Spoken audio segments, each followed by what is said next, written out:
AP మండలి సమావేశాలు hot గా సాగుతున్నాయి. అమరావతిపై అధికార ప్రతిపక్ష సభ్యుల మధ్య డైలాగ్ వార్ నడిచింది.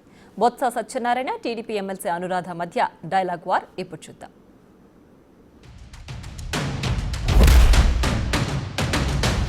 మున్సిపల్ మినిస్టర్ చేస్తున్నప్పుడు అమరావతి మాట్లాడినప్పుడు అందుకని ఆ విషయాన్ని ఒక నిమిషంలో క్లారిఫై చేద్దామని చెప్పి నేను మళ్ళీ అధ్యక్ష వారు చెప్పింది 10,000 కోట్ల రూపాయలు అప్పుడు ఖర్చు పెట్టామన్నారు.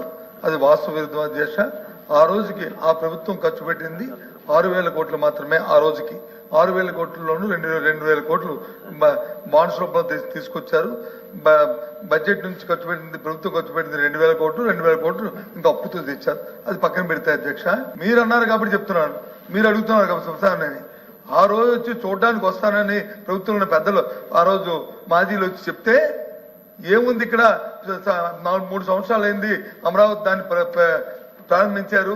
1,19,000 కోట్ల రూపాయలతో వచ్చి బడ్జెట్ తో పెట్టి సుమారు 6,000 కోట్ల రూపాయలు కూడా ఇంకా ఖర్చు పెట్టగా దాని నుంచి ఆ రకంగా శ్మశానాలుగా దాని నుంచి ఏం చూడడానికి వస్తారయ్యా, దాన్ని ఏంటి చేస్తారు అని చెప్పి అన్నాను అధ్యక్ష. ఎస్ అన్నాను, చెప్తాను, అనలేదు అనట్లేదు కదండి. ఆ సందర్భం అది.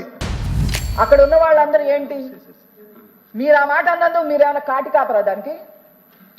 కేబినెట్ సమావేశాలు నిర్వహించారు అంటే మీరు శ్మశాన వాటికలో కేబినెట్ సమావేశాలు నిర్వహించారా? నేను అవి కూడా చదువుతాను అధ్యక్ష. ఎప్పుడెప్పుడు కేబినెట్ సమావేశాలు నేను ఇచ్చేశారు? 10/6/2019, 19/7/2019, 3/9/2019, 16/10/2019 కేబినెట్ సమావేశాలు నిర్వహించుకొని ఆ అసెంబ్లీ అక్కడనే ఉంది, సెక్రటేరియట్ అక్కడే ఉంది. చక్కగా మేము కట్టిస్తే శుభ్రంగా అందులో పరిపాలన చేయాల్సింది పోయి విధ్వంసం చేశారు అందులో కూర్చొని. పైగా మీరు శ్మశానం దాంతో పోల్చారు. మీరు శ్మశానం దాంతో పోల్చి 5 ఏళ్ళు అక్కడనే కూర్చున్నారు మీరు.